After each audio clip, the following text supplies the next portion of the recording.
안녕하세요. 비해가족 여러분 반갑습니다. 여러분 제가 여러분들에게 드린 말씀 가운데 이런 게 있어요. 여러분들이 우리가 정신 차리지 않으면 깨어있지 않으면 쉽게 속는다는 거죠. 왜 그러냐면 세상은 이 흑암이라는 세상은 우리보다 훨씬 머리가 좋기 때문에 그래요. 우리는 IQ 끼케야 뭐 140 얼마만 돼도 멘사 회원 이러잖아요. 근데 세상은 아마 1400이 넘을 거예요. 2300 이럴 거예요. 물론 뭐 IQ를 숫자를 뽑아내는 공식이 그런 숫자는 없다고 하지만 제 말씀의 의도는 세상이 그렇게 간계하단 말이죠. 게다가 지식도 많아요. 굉장히 많아요. 우리 지식은 일천하잖아요. 별의별 전문가들이 다 있는 데가 세상이란 말이에요. 지식도 많은데 지혜로워서 말도 좋고 언변도 좋고 논리적으로도 잘 전개하니 쉽게 넘어간단 말이에요. 믿음으로 깨어있지 않으면, 믿음으로 내가 처한 상황을 바라보지 않으면, 믿음으로 내 삶을 이해하지 않으면, 그러면 쉽게 거짓에 속는단 말이에요. 세상이 속이는 대로 속아 인생 산단 말이에요. 거짓 인생을 살 수 있게 된다는 거죠. 우리가 가장 쉽게 속는 게 뭔지 아세요, 여러분? 돈에 관한 겁니다. 우리가 누구나 다 부자 되고 싶죠? 돈 많이 벌어서 부자 되고 싶다는 거예요. 왜 부자가 되고 싶냐 하면 부자가 되면 누릴 수 있는 것들이 많거든요. 여러 가지 탐나는 것들이 많아요. 왜 그래요? 세상이 그렇게 만들어졌어요. 사탄이 그렇게 해놨다고요. 천하만국의 영광을 천하만국에요. 곳곳에 세상의 영광들을 다 각각 이렇게 배치해 놨거든요. 굉장히 화려하죠. 반짝반짝 빛난단 말이에요. 그것들을 다 먹을 수가 있어요. 천하만국을 건설하고 거기에 그런 것들을 다 이렇게 여기저기 이렇게 배치해 놓으니까 사회의 삶의 영역에서, 사회의 각 영역에서 그렇잖아요. 정치면 정치, 경제면 경제, 무슨 어떤 뭐 예술이면 예술, 그 각 영역에 휘황찬란한 것들이 많이 있단 말이에요. 온갖 영광들이 있다고요. 그거 다 먹고 싶거든요. 그런 거 먹고 난 다음에 우리 개신교인들이 껐다가만 하는 말이 뭐죠? 이 영광을 하나님께. 웃기고 있네. 하나님이 영광을 취하시는 건 거룩한 것밖에 없어요. 세상의 트로피가 아니라고요. 세상에 번쩍번쩍한 금덩어리가 아니라고요. 정말 죄송한 이야기인데 이영표 이런 사람들 그 간증 보세요. 정말 쓰레기 같은 간증을 한단 말이에요. 그 사람이 좋은 사람일 수는 있지만 개신교인으로 믿음은 잘못 먹고 있는 거예요. 하나님을 반역하는 입장에 서 있는 거랑 똑같단 말이에요. 그러니까 게다가 또 하나 부자가 되면 좋은 게 뭔지 아세요? 윤리적 강자 위치에 설 수도 있어요. 그러니까 우리가 뭐 에이 저건 세상적인 거야, 막 흑암의 것들이지, 저 세상 영광은 내가 하나님을 신앙하는 것으로 뭐 별로 뭐 그렇게 탐내지 않아, 이렇다고 할지라도요, 사실 뭔가 선이 희미해서 그 선이 희석되어져서 잘 분별이 되지 않는 것이 있는데 그게 윤리에 관한 거거든요. 근데 윤리적으로 괜찮다. 그러니까 윤리 차원에서 어떤 강자의 자리도 차지할 수 있단 말이에요. 그래서 그런 말이 있잖아요, 세상에서. 유전무죄, 무전유죄. 죄가 없다는 게 돈이 있으면 유전무죄. 돈이 있으면 죄가 없다는 거예요. 근데 돈이 없으면 죄가 된다나요? 무전유죄? 그렇잖아요. 아니, 어제 뉴스 보니까 웃기는 일이 하나 벌어졌어요. 여러분 최철원 아시죠? 맥가 폭행. 내가 한 대 200만 원씩 줄게. 20만 원이었나요? 200만 원 맞죠? 내가 한 대 200만 원씩 줄게. 엎드려 뻗쳐. 그러고 10살인가 10몇 살 많은 사람 엎드려 뻗쳐 시켜놓고 야구 방망이로 두들겨 팬 인간 있잖아요. 욕 나올 뻔했네 또. 인간 있잖아요. 이 사람이 아이스하키 협회장이 됐어요. 이런 그 체육협회 협회장 봉사직이잖아요. 이거 한다고 뭐 월급이 생기고 그렇지 않잖아요. 명예직이잖아요. 봉사직이잖아요. 그렇잖아요. 명예의 자리란 말이에요. 봉사한다는 말을 듣는 자리란 말이에요. 그렇잖아요. 부자라서 된 거예요. 제가 아이스하키에 되게 관심이 많고 배우고 막 그런데 아이스하키 협회장이 되겠습니다. 저 시켜줄 것 같으세요? 안 시켜줘요. 심지어 아이스하키 전문 프로 선수였다고 할지라도 돈 없으면 그 자리에 못 올라가요. 아이스하키를 직업으로 가졌던 사람도, 그리고 설령 감독으로 몇십 년 했어도, 그러니까 나이가 50대가 넘어갔어도 아이스하키 협회장에 못 가요. 돈이 없으면. 돈이 있어서 그 자리에 가는 거라니까요. 그 자리는 명예직이잖아요. 봉사직이잖아요. 맥가 폭행을 저지른 최철원이 아이스하키 협회장이 된 거예요. 돈이 있으면 윤리적 강자의 위치에 설 수도 있다니까요. 그러니까 부자가 되고 싶은 거예요. 그러니까. 그런데 부자들의 도덕적 타락이 그게 달했잖아요. 한국의 부자들이 천박해도 이렇게 천박할 수가 없잖아요. 그렇잖아요. 이렇게 천박할 수가 없어요. 그래도 모든 범죄를 저질러도 국가의 무슨 경제에 큰 무슨 기여를 했다고 또 다 나오잖아요. 유전무죄, 무전유죄. 그렇잖아요. 그 드라마도 보면 맨 무슨 뭐 그런 거 투정이에요. 작가들이 죄다 여잔지 모르겠지만 재벌과 신데렐라 이야기예요. 아무것도 없는 어떤 가난한 젊은 여자와 재벌이 우연히 맞닥뜨리게 되고요. 뭐 그들이 뭐 커플이 되고 뭐 이런 이야기들. 그래서 신분 상승이 남자 하나 잘 만나는 거. 이런 이야기들 엄청 많았단 말이에요. 이런 엄청 많죠. 지금도 있나요? 전 드라마를 거의 보질 않아서 잘 모르는데, 아무튼 뭐 이런 이야기들이 굉장히 많다는 기사들은 봤단 말이에요. 이야기들은. 근데 사실 여러분 아시죠? 재벌이라는 건 그 큰 기업가라는 말이 아니에요. 그렇죠. 재벌은 사실 욕된 말입니다. 재벌이란 말은 일본에서 나온 말이 일본 정경련에서. 근데 일본 정경련도 60년대 중후반에 그걸 없애버렸어요. 재벌을 없애버렸다고요. 그러니까 재벌은 욕된 말이거든요. 재벌은 뭐예요? 경제 권력을 불법적으로 독점하는 자들이란 말이란 말이죠. 재벌은. 그냥 부자란 말이 아니에요. 큰 기업가 이런 말이 아니에요. 그냥 그런 나쁜 의미가 있다고요. 이게 재벌이어서 재벌을 만들어낸 일본에서도 60년대 이미 없애버렸는데 한국은 그만큼 경제가 경제 정의가 실천되지 않은 나라라는 또 다른 말일 수도 있어요. 증거라고 말할 수도 있어요. 아직도 재벌 그러고 재벌이 드라마에서 뭐 굉장히 멋진 인간으로 나오고 말이죠. 문제인 거죠. 재벌이라는 말 자체가 더러운 말인데, 욕된 말인데, 사실 그래서 재벌 그럼 부끄러워야 하는데, 재벌을 하도 사회에서 이렇게 아름답게 그려놔가지고 말이죠. 서로 재벌 되기를 바라고, 물어봤을 때 너 재벌이야? 이랬을 때, 이런 질문도 막 하고 말이죠.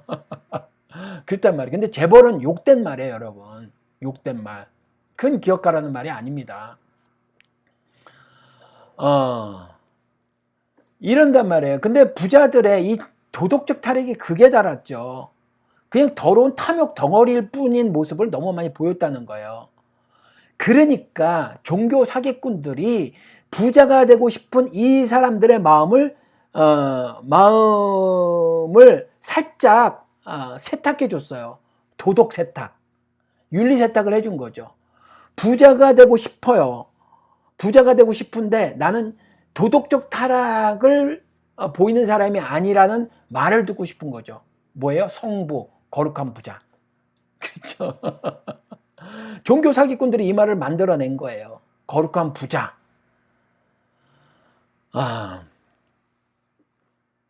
얼마나 간악해요. 얼마나 간악해요. 거룩하게 부자가 되는 방법이 있어요? 있으면 좀 가르쳐 주세요. 그냥 부자가 될 수는 있어요. 부자가 될 수는 있는데 거룩한 부자가 되는 방법은 없어요.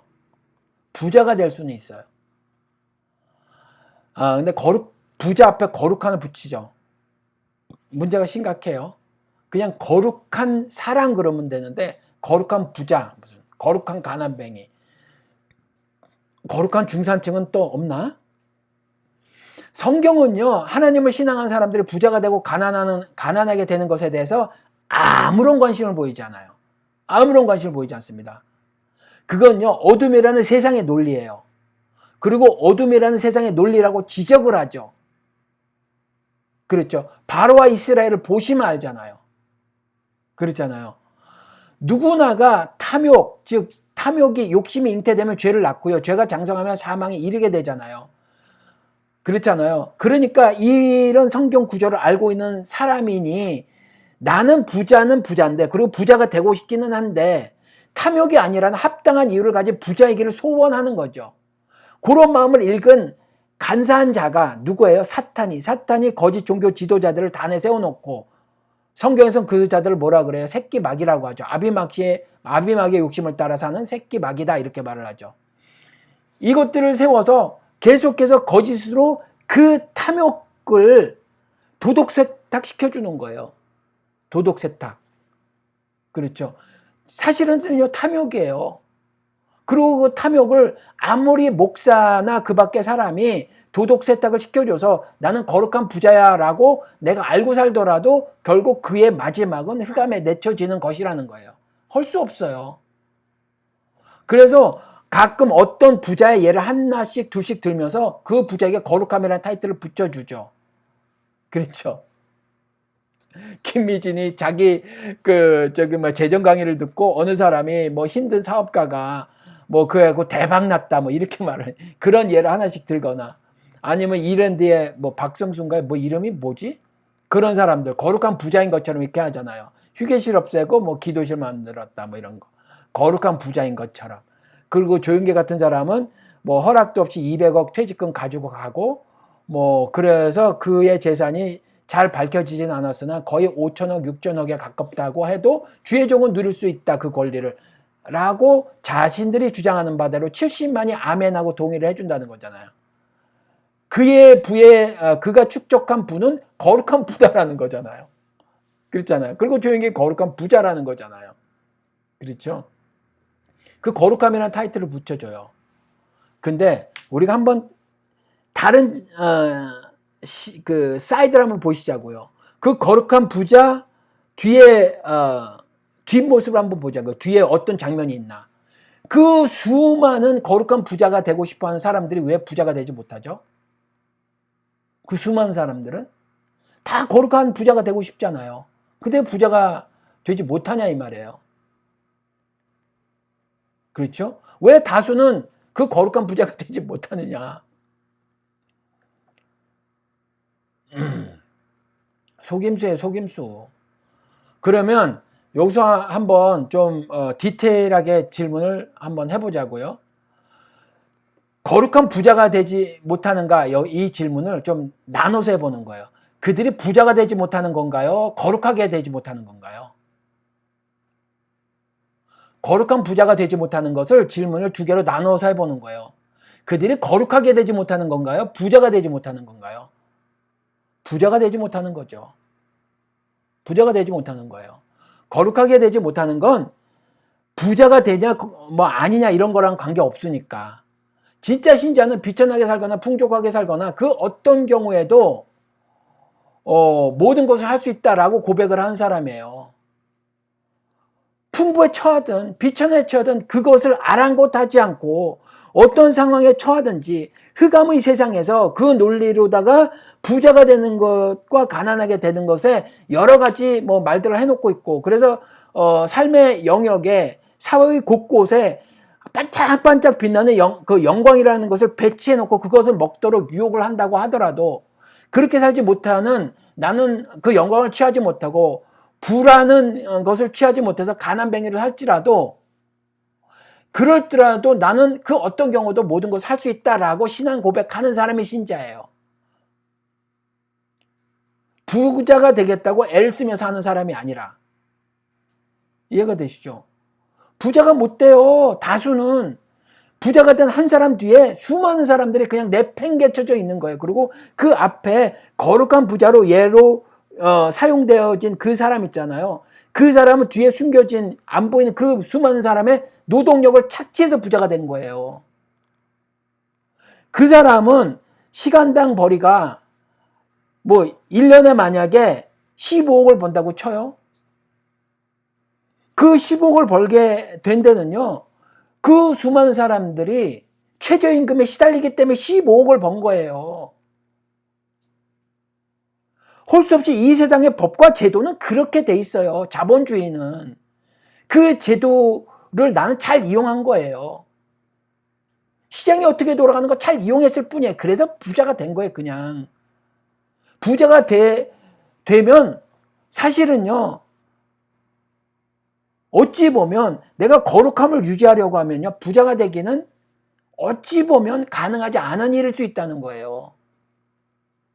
그러면 부자가 된 이후도 거룩한 자로서의 삶을 살기 위해서는 내 재물을 팔아 이웃에게 나누라는 것이 하나님의 말씀이에요. 그리스도께서 그랬잖아요. 부자 간원에게. 네 재산을 팔아 나눠. 그게 율법의 완성을 이룬 삶이야. 어렸을 때부터 너 법조문 율법 잘 지켰니? 예, 잘 지켰습니다. 나는. 근데 나한테 무슨 질문을 하는데 그러면 어떻게 영생을 얻습니까? 어떻게 구원을 얻습니까? 아, 그 구원 얻는 거 간단해. 네 재산 팔아. 왜 그렇겠어요? 그 재산을 파는 것이 사랑의 행위였기 때문에, 사랑의 행위가 율법의 완성이기 때문에, 로마서 13장 말씀대로 법조문을 법조문대로 잘 지키면 뭐예요? 율법을 율법대로 잘 지키면 뭐예요? 사랑하지 않았는데. 그래서 거룩한 부자로 사는 건 없어요. 내가 부자예요. 근데 그 재물을 파는 순간 나는 부자가 안 되잖아요. 그래서 그 재물을 팔아서 이웃과 함께 나눴어요. 그럼 난 더 이상 부자가 아니에요. 그러니까 거룩한 부자 같은 건 없는 거지. 없는 거예요. 그래도 부자가 뭔가 제도 안에서 계속 부가 들어올 수도 있죠. 뭐 주식으로 수입이 얻어지든지, 뭐 이자가 들어든지, 공장이 계속 돌아가서 들어든지. 근데 나는 버는 대로 계속 나누는 거지. 버는 대로 계속 내 재산을 팔아 나누는 거죠. 그게 진짜 신자라니까요. 그게 진짜 율법의 완성을 이룬 자의 삶이라니까요. 한국 개신교가 왜 이러냐? 돈의 욕심을 잔뜩 갖고 있어가지고. 그래서 사회 한원 3%밖에 안 된대요. 그럼 이 3%는 어떤 의미예요? 나는 이렇게 구제를 하는 사람이야 라는 거를 자랑하기 위해서 그 3%를 내는 거란 말이에요. 진짜는 그렇지 않죠. 그리고 자랑하던 말하는 사람이 있어요. 우리 교회는 50%를 선교했습니다. 아유 제발 좀 be quiet. 입 좀 다물으라는 거죠. 그게 뭐가 자랑이야. 그게 50%를 성경으로 쓰기 뭐가 자랑이에요. 50%를 성경공과 구제연구로 씁니다. 아유 제발 좀. 아니 당연한 의무를 하면서 그게 왜 자랑거리가 돼요. 하나님은 그랬잖아요. 그래야 네가 구원받은 자라는 거잖아요. 그래야 그게 뭐 이렇게 자랑거리지? 우리 교회는 선교와 구제 50% 헌금을 씁니다. 이게 왜 자랑거리죠? 답답한 거 아닌가요? 뭔 거룩한 부자. 그냥 부자가 못된 수많은 사람들이 있는데 이 앞에 부자 한 명 있는 거예요. 부자는 얼마 안 돼요. 이 부자는요. 이 수많은 사람들의 노동의 대가를 일부 차감한 거죠. 그게 자본주의의 제도잖아요. 그렇잖아. 너는 100만 원만 받아. 그리고 이 일을 해. 넌 150만 원 받아. 넌 200만 원 받아. 넌 300만 원 받아. 넌 부자니까 500만 원 받아. 이런 제도가 세상에 있잖아요. 이렇게 해서 나는 1억 원짜리 그 연봉이 되는 거예요. 사장으로. 이렇게 해서 부자가 되는 거예요.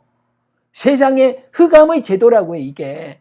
성경에는 그리스도 나라의 제도는 어떠냐 하면 사도들의 발 앞에 내 재산을 가져와 나눠 쓰는 거예요. 나눠 쓰는 거. 어찌 보면 사회주의가 조금 그리스도 나라의 모습을 조금 실천할 수 있는 거예요. 이해가 되시죠? 커뮤니즘이 공산주의잖아요. 꼬면 사회, 사람들 이거 얘기하는 거잖아요. 커뮤니즘의 여기서 꼬면이 사회잖아요. 사회는 뭐예요? 사람들이잖아요. 사회주의가 실천이 한 번도 된 적이 없어서 이게 문제였지. 거기도 독재여서 문제였지. 중국같이. 진짜라면, 이상적이라면 이게 어찌 보면 조금 그리스도 나라의 모습을 이 땅에서 흉내라도 조금 내보는 거란 말이에요. 흉내라도. 사도들 발 앞에 가져서 나눠 쓰는 거예요. 거룩한 부자가 어디 있어요? 나눠 쓰는 순간 나는 부자가 아닌데. 그렇게 하라고 하셨단 말이에요. 근데 그 거룩한 부자는 뭐예요? 너도 대박난 인생 살 수 있어. 이거 말하고 있잖아요, 지금. 근데 도덕 세탁 시켜주는 거잖아요. 하도 부자들이 탐욕 덩어리로 욕을 먹으니까, 게다가 성경에 이 말씀을 들어봤으니까, 탐욕이 죄를 낳고 죄가 장성하면 사망에 이르게 된다고 하니까, 탐욕 그 욕심, 돈을 벌고자 부자가 되고자 하는 그 욕심이 사망에 이르게 하는 거라는 말을 알고 있으니까 도덕 세탁이 필요하단 말이에요. 난 거룩하다. 그랬잖아요. 40일 금식이라는 끔찍한 상황 가운데서도 돌이 떡이 되게 하는 기도를 하지 않는 사람들이 신자예요. 오히려 40일 금식이라는 상황을 맞닥뜨려서 하나님의 입으로부터 나오는 모든 말씀으로 살아 비천해쳐 하더라도 죽음이 목전에 있는 그와 같은 형국의 삶이라고 할지라도 하나님의 말씀으로 살아 내가 거룩한 자다라고 하는 믿음을 하나님께로부터 인정받고 세상을 180도 돌아서 세상을 향해서도 내가 선언하며 인생 사는 거죠. 그게 신자예요. 하나님의 말씀은 밥 먹여주지 않아요. 하나님의 말씀은 밥 먹여주지 않아요. 하나님의 말씀을 실천해서 부자가 되는 경우는 없어요. 하나님의 말씀을 올바로 실천했다고 거룩한 가난뱅이가 되는 것도 없어요. 부자든 가난뱅이든 거기에 거룩함을 붙이면 안 돼요. 거룩하게 되고 말고는 부자냐 가난뱅이냐가 아니에요. 이해가 되시죠?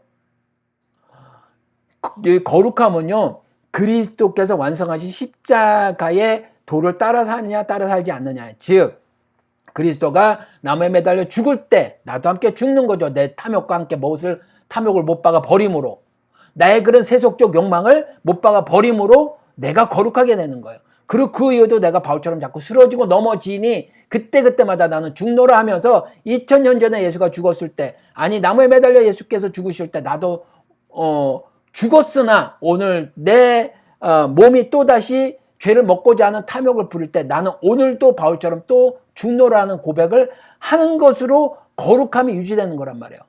그런 믿음에는 하나님을 두렵고 떨림으로 신앙하는 것이 바닥에 깔려 있단 말이에요. 바탕에. 감히 내가 도덕적 세탁을 해서 부자로 살아보겠다고 거룩한 부자라고 말해주는 그 목사에게 말에 아멘하면서 그 간계한 인생을 살겠다고 하나님 앞에서 그렇게 해요? 하나님을 속여요? 못 속여요. 감히 하나님을 속이려고 그렇게 살아요? 어린 반푼어치도 없다는 것을 말씀을 분명히 해드립니다. 말씀은 밥 먹여주지 않아요. 말씀을 따라 실천한다고 부자가 되는 길은 결코 없다는 거죠. 오히려 예수를 따르던 제자들은 목배임을 당하고 죽었다는 거예요. 세상에 성공을 거머쥘래야 거머쥘 수 없어요. 말씀대로 따라 산다고 해서 성경에서 돈과 성공을 읽어내는 사람이야말로 아무리 그렇다고 해도 그 앞에 거룩함을 붙여놓는다고 하더라도 그것은 모두 사악한 사탄의 괴계일 뿐이다. 그래서 40일 금식이라는 그때도 돌이 떡이 되게 하는 기도를 하는 것, 사탄의 괴계에 속아 사는 것 뿐이다라는 것을 명심하고, 가난뱅이에게도 거룩을 붙일 수 없다. 거룩이라는 건 부자나 가난하다 이런 것에 붙이는 단어가 결코 아니다. 십자가의 도를 따라 사느냐 살지 않느냐에 따라서 붙여지는 이름이다라는 거예요. 그리스도의 십자가의 도를 따라 나도 죽고 죽었더라면 그리스도가 다시 살아나시는 것으로 내가 다시 살아나서 거듭난 자가 되는 거다. 그 거듭난 자에게 붙여지는 이름이지 세상에서 부자냐 가난한 자냐가 결코 아니다라는 말씀을 드려요. 김미진에 속지 말고 홍무식갱이라고 하는 그 목사에게도 속지 말고, 또 거룩한 부자라고 주장하는 그 거룩한 부자가 있다고 주장하는 김동원 목사님께도 이것은 속지 않으셔야 한다는 거예요. 그래서 그리고 그 밖에 많은 목사들이 기도를 그런 걸 하게 할 때에 여러분들은 분연히 일어나 거룩한 분노를 드러내시고 자리를 박차고 그 자리를 뛰쳐나오시는 용기를 가지시기 바랍니다. 그래서 다른 사람은 인정하지 않더라도 세상에서 예수처럼 손가락질을 당한다고 할지라도, 욕을 먹고 바울처럼 옥에 갇힌다고 할지라도 하나님께 칭찬 듣는 일을 하시는 여러분 되시기 바랍니다. 그래서 진리가 여러분들을 자유롭게 해줄 텐데 그 자리를 마음껏 누리신 여러분 되시기를 주님의 이름으로 축원을 드립니다. 안녕히 계십시오.